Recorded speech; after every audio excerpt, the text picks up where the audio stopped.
About 5.45 billion people in the world use the internet, and 92% of them use social media. The average person has about 6 different social media platforms they use every month. A lot of these social media companies have already saturated the market, where they're already reaching billions of users across the world. But what they can expand into is to grabbing even more of your time. So the trends are just more user engagement, more share of eyeballs, and the platforms that are able to attract the most share of eyeballs are going to be the winners at the end of the day. So whilst there's been a lot of strong growth in these trends in digitization and communication, there are a lot of risks that perhaps are going to create some inhibitions and restrictions to the growth going forward.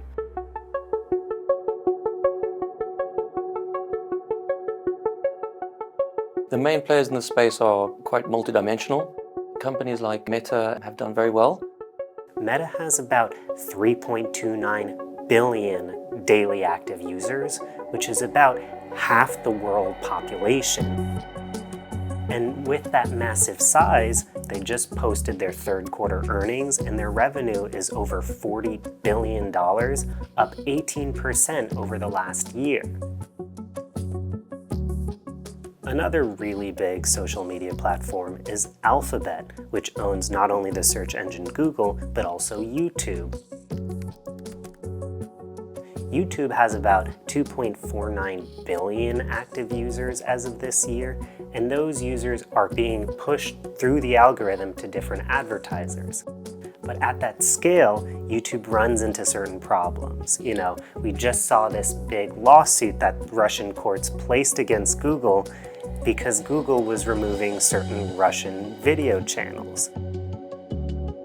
Russian courts found this to be censorship and fined Google $20 decillion. That sounds like a made-up number, but it's 2 followed by 34 zeros. So whilst there's been some winners in the marketplace, there's also been some losers or some companies who haven't been fast enough to adapt. One prime example of that is Snap. Their stock price was around $80. Now today, a few years later, it's around 10. They've been losing share to Instagram, to TikTok. Snapchat has about 400 million daily active users, which is only a fraction of the 3.29 billion that Facebook and Meta have. Snapchat's also not making money. Their net income is still negative. And it's hard to talk about social media without focusing on the one elephant in the room, and that's DJT, shares of Trump Media and Technology Group, which, let's not forget, owns the social media company Truth Social.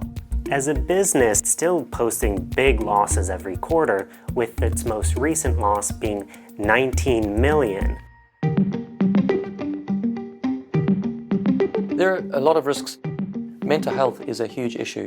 First and foremost, of course, is privacy, data, and the ability or the need to ensure that all stakeholders' rights are protected. The other risks, of course, are if big tech keeps getting bigger, there's going to be more regulation. We've seen government regulators try to catch up on these social media platforms and figure out how to police what's going on, how to break up monopolies, and then as a result, some of these lawsuits have really stifled or created headwinds for these companies. Investors do like the space because of the network effect. The stronger the platforms become, the more people want to use them. The risks, however, are of course that the companies don't adapt, like Snap, for example, and so we need to be cognizant, whether it's due to consumer changes in preferences or a clamp down on regulation, that things could change real quickly. Technological obsolescence happens both ways.